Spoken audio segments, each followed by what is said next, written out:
Hello, thank you for joining us today for the first in the online series Woven Waves in Conversation.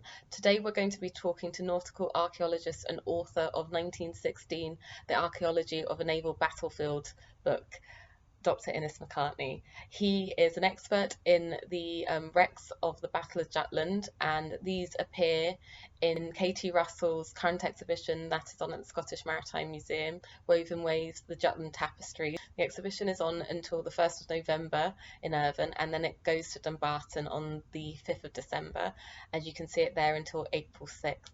But I really hope you enjoy these talks because they're very interesting conversations and about different elements of the exhibition, from the art to the science, and also we talk about the history of tapestry weaving with Katie at 1.2. But please enjoy this little conversation I had with Ines, and I hope you enjoy. Thank you. So I am lucky enough to have Dr. Ines McCartney with us here today. So thank you for joining us. No problem. Yeah, nice to meet you. And yes, if you could tell us a lot, well, I know you're going to tell us a lot about the project, about the Battle of Jutland and how you got involved in that project. The Battle of Jutland, the largest naval battle of the First World War, and one of the largest naval battles ever fought in the Northern Hemisphere. So it's a significant event. 249 ships were present, 90,000 sailors, and about 10% of the sailors and about 10% of the ships present were sunk over the course of 16 hours. So it was quite a thing. And I first got interested in the Battle of Jutland back in 2000, and I went out there on a diving expedition with some like-minded friends. At the time of the 25 ships sunk, we knew the locations, I think, of 5. We dived those and recorded them. And then over the next 3 or 4 years, we went back. We made contact with Gert Normann Andersen in Denmark and worked together towards discovering several more.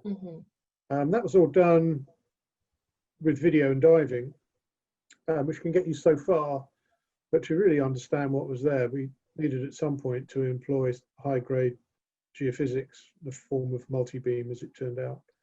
And that was where Gert Normann came back to the party. And in 2015 and 2016, we carried out further expeditions in the North Sea, where we were able to multi-beam all the wrecks that were then known, but incredibly also find all the others, so that by the time of the anniversary of the Battle of Jutland, we'd located and surveyed every ship.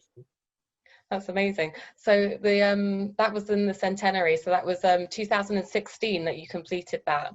And how many wrecks did you actually find? Well, we found them all in the end, so yeah. 25. 25 in total. Yeah, because as you were saying, it was a very intense battle over that 16-hour period. And I think, was it just 8,600 and 45 people lost their lives? Yeah, 14 British ships sunk and 11 German. Okay. Of the 25, so slightly more British. The casualties were much higher on the British side because the larger warships that blew up tended to kill nearly everybody on board when they did so. Yeah, it's such a shame, obviously, that happened. But I know that the wrecks are quite deep down. They're on the seabed. Is it like 60 meters or so? Is it deeper than that? Well, they vary. The deepest are at about 60 meters. Some of the ones sunk during the night phase are in the high 20s. So they vary quite a lot in depth. And the battlefield is spread over a huge area. I mean, it's an area about the size of Wales. Oh wow! So, so you know, it's naval actions with ships, traveling at 20 to 30 knots. So get spread out very quickly. The earlier diving projects that you did around the Battle of Jutland, you were probably quite restricted in what you could do. How deep could you go down for, and how long could you go down for? Well, we were reasonably equipped. We had mixed gas. We were all experienced divers. So, survey dives on the deeper wrecks could last as long as perhaps 30 minutes or so, which, by comparison to what we could do, the survey ship using a remotely operated vehicle wasn't much. But it was all that was available at the time, and it worked well enough to identify all of the wrecks that we found during the diving phase, so we could eliminate those before we got back to using the multi-beam years later to go and find the others. Mhm. So you talked about Gert. So Gert Normann Andersen, he is the director of a subnautical company. So they have roves, don't they, which are the remotely operated vehicles you're talking about, and they also have a lot of vessels. So they do a lot of nautical projects, don't they? Commercial and like this project, Yeah, educational. yeah. The company's called JD Contractor, That's the one, yeah. which Gert Normann set up. It's been going for a long time. But Gert Normann has also now set up the Sea War Museum Jutland in Denmark. Mm-hmm. JD Contractor has a number of survey ships that do industrial work in the North Sea, pipe inspections, fibre optic cable laying, and that sort of thing. So the vessels themselves are extremely well equipped with the types of technology which lend themselves superbly to investigating shipwrecks. And it's Yeah. been my great pleasure to work with Gert Normann on several projects over the years. Yeah, he's definitely, Katie Russell's talked about him, and she speaks very highly of him.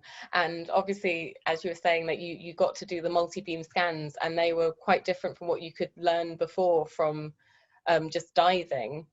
And Katie has taken inspiration from them, and she's like really likes the colors because they're quite unusual, like compared to like the kind of war like paintings that she's seen before and the way they've been depicted in history, because they're so vivid and they've got all these kind of acidic colors and the reds and the greens. So yeah, so she really likes them on a visual basis, and you can see like the outlines and things like that of the wrecks. But if you could tell us a little bit about how multi-beam scans work, that would be really interesting. Well, multi-beam is a piece of technology that does exactly as it says. It's a multi-beam scanning system. So the system that we had on Vina when we scanned the wrecks of the Battle of Jutland was able to put out 512 sound pulses per second in a fan as it goes over the wreck. So it's like a scanner. The sound pulses they're picked up by a receiver, and the computer then generates a three-dimensional model depending on what the sounds bounced off. Technology's application is generally for seabed survey, but it does lend itself to recording objects in 3 dimensions with a bit of care and attention to how you use it. So as you see from the models that we created from the data, it's particularly good at the sort of depths we were working in. You get a choice of how you present the data, and in the case of the Jutland surveys, we use what was known as false colour, so those high rainbow colours that Katie was so attracted to. Yeah. But there are lots of other different colour schemes you can use. Oh, I see. But the high colour one was a la mode during the Jutland surveys, and they're the ones that ended up in my book as well. Oh yes, because you wrote a book. Yeah, we'll definitely talk about that too. With the multi-beam scans, we've got like 2 versions of the images that you and Gert were so generous to let us to display. So basically, we've got the ones with the colour, and then that's just them on their own, the multi-beam scans. But then we've got ones where you've done overlays of the layout of the ship. And can you explain how that worked and how that was quite beneficial to this like high advanced technology, just to kind of draw some lines over the top of it? Well, yeah, indeed. I mean, you've got, of the 25 ships sunk, I think 12 were smaller vessels, they're destroyers in British parlance, or torpedo boats in German parlance. And those vessels are not armoured. So after 100 years in the sea, they've heavily corroded and broken down to just the main pieces of heavy machinery, not helped by a degree of looting of the wrecks that's gone on in the past. And so it became important to try and find a means by which these wrecks could be identified, because all they look like on the multi-beam scans is just an assemblage of pieces of machinery and that. And the way to do that was to take the hull plans of the ships as retained at the National Maritime Museum, digitize them, and then overlay those on top of the multi-beam and see how the pieces of heavy machinery lined up.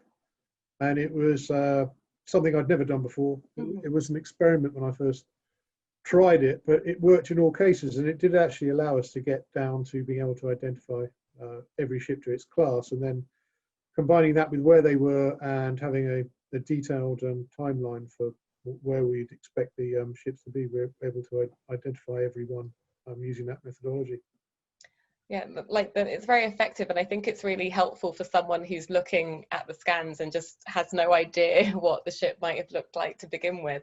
So yeah, it works really well in the exhibition. Also, when you were doing your project and trying to find the ships and the wrecks, you used historical documents, the accounts from both the British and the German sides to figure out where they were. Is that correct? Yes, indeed. Yeah, there's a lot of historical documentation, both through official histories, eyewitness accounts, and so on. And over the decade or so that I worked on researching the Battle of Jutland, it was essential to go through all of those and to establish the ones you could rely on, particularly amongst the eyewitness accounts, where a lot of them are somewhat fanciful.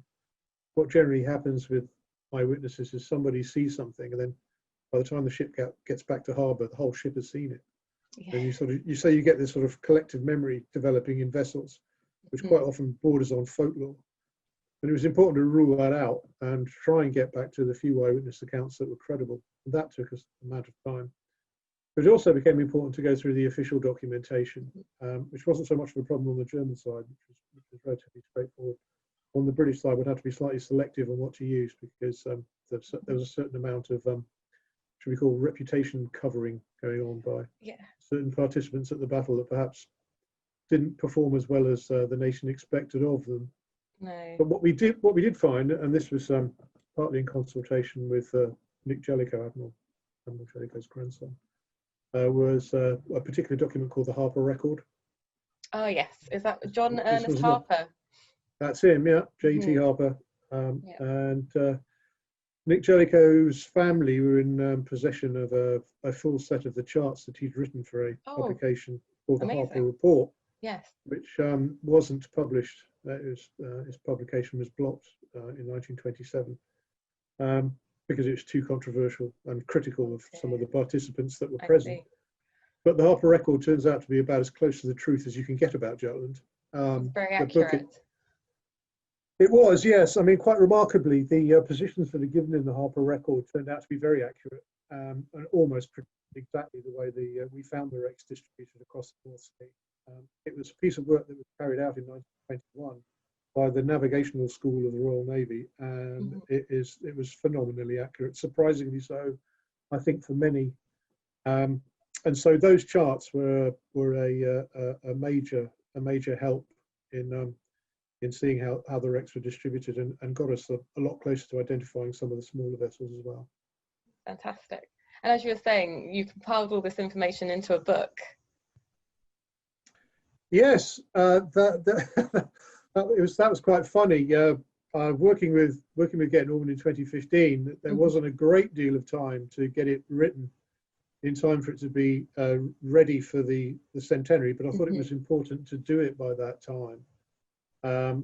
So when it actually went to print, we only had, I think, 22 of the 25 ships that got in there. We found the others later, but though the later ones were published in a series of papers that are available online for the public to sort of pick up on the ones that didn't make the final publication. But they're all there, and they're all found, and they've all You'll have to do an updated version of the book at some point and add them in, like maybe another anniversary. I'll make a note to remind the publishers of this fact. Yeah. I think it's already in its third impression, so I think at some point we should update it. Yeah, definitely.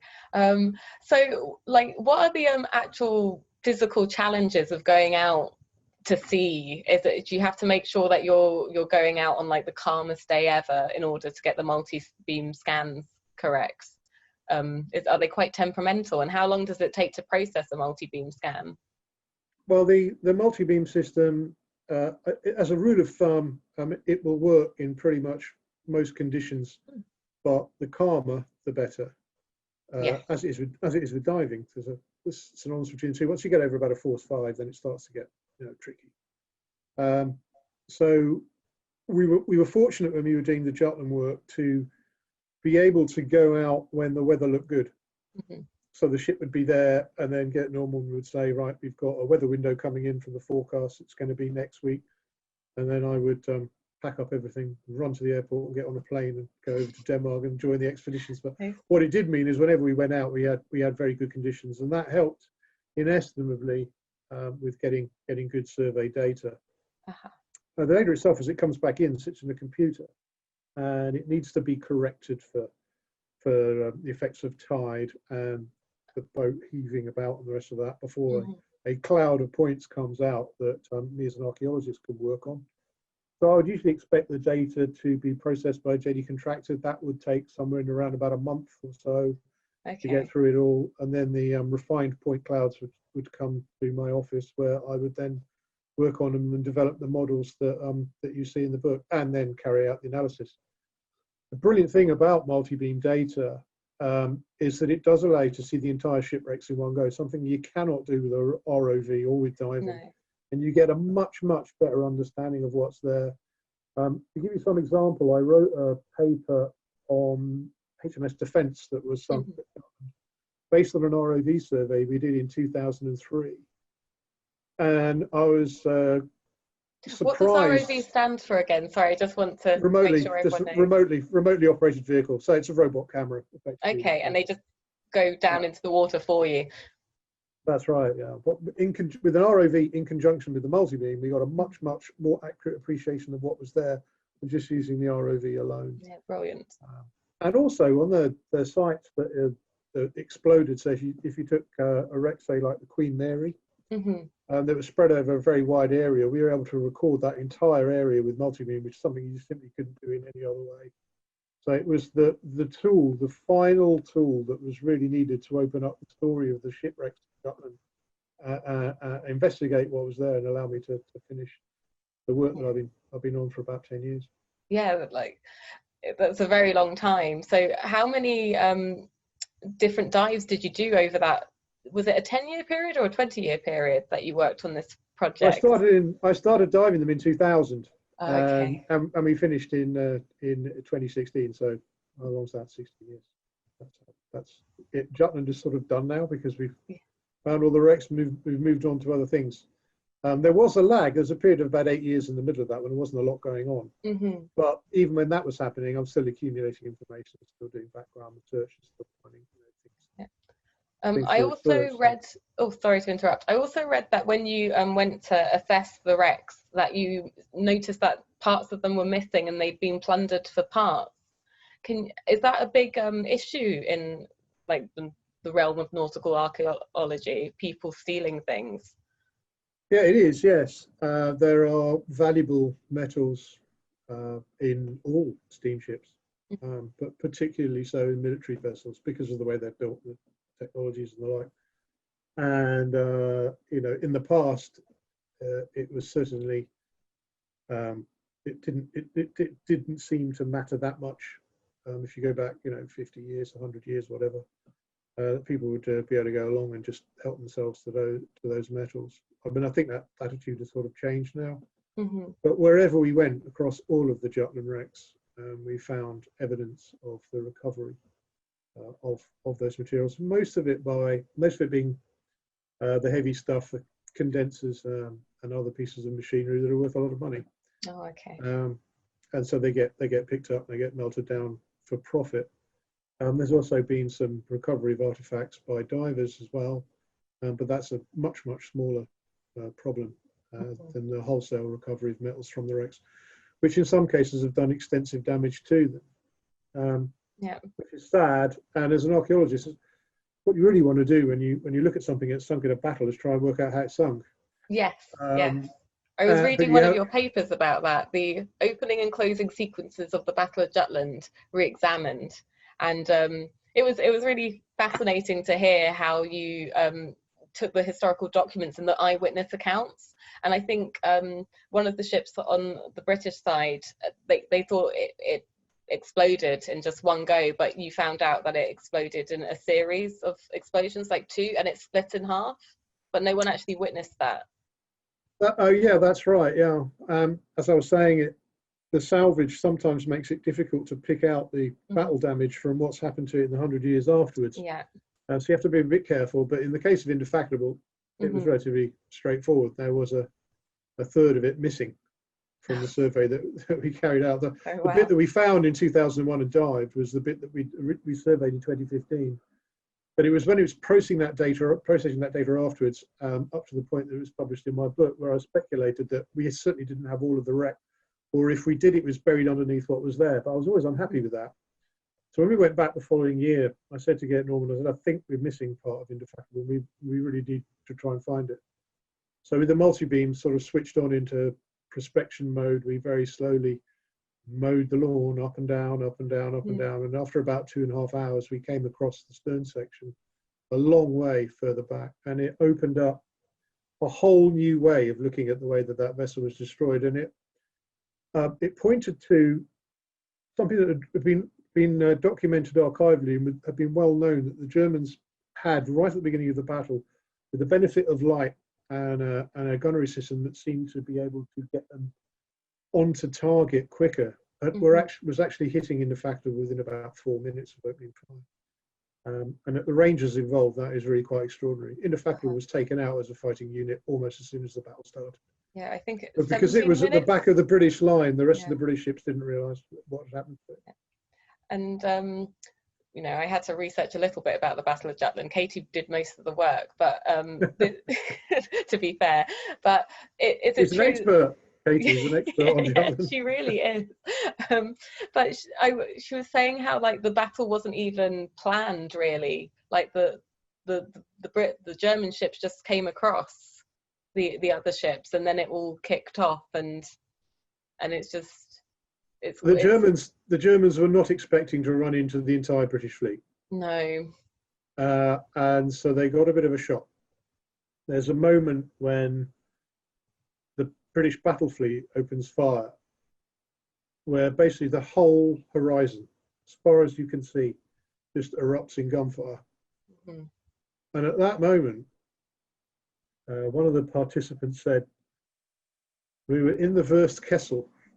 We were in the sausage pan." Oh.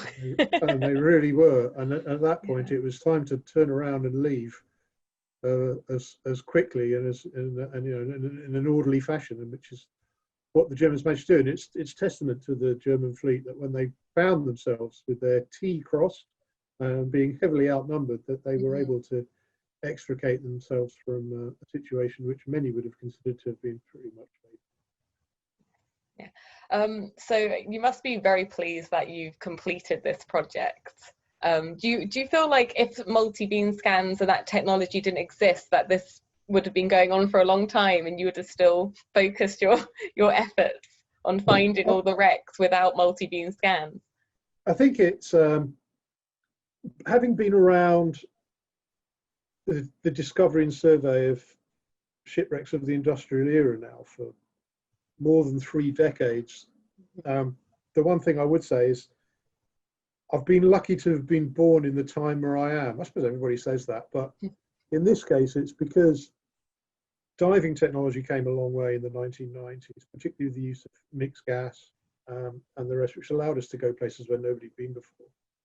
And on top of that, geophysical survey technology has also come a hell of a long way. Yeah. So if we tried to do this work, say in the 1950s, we'd have struggled to find any of them. There wasn't even the position fixing technology around to allow us to, reliably get back to the places where we'd been. So, the arrival of GPS, the arrival of helium gases into recreational diving, the arrival of high-grade geophysics, including multi-beam, have all come along on my watch during my working life. Yeah, it's all come together at the right time. Exactly, and they've made a complete difference.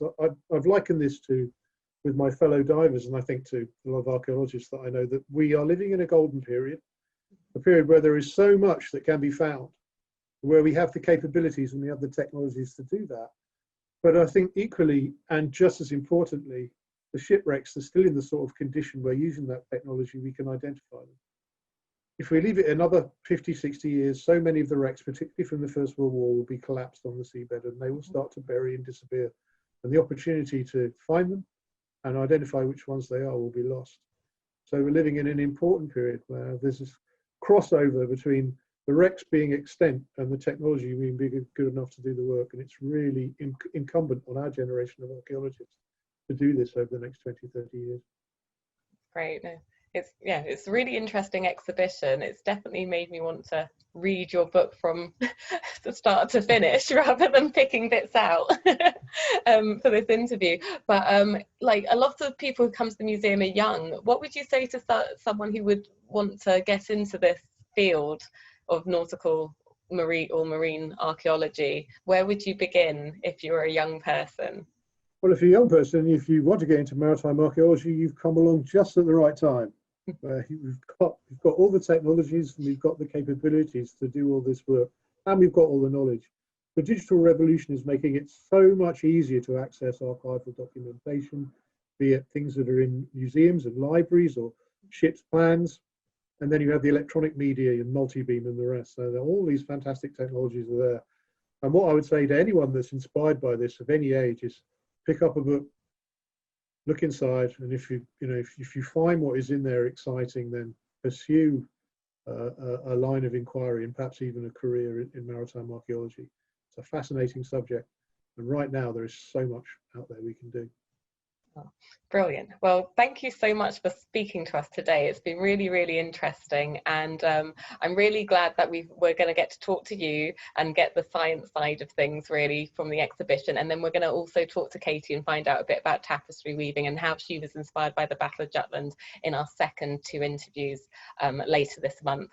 And yes, thank you to you, Dr. McCartney, and thank you for everyone for tuning in to this interview, and I hope you get to come and see the exhibition down in Irvine or in Dumbarton when it moves there on the 5th December, and if not, you can watch this again online. Okay, thanks a lot. Thank you. Thank you. Thank you. Bye-bye.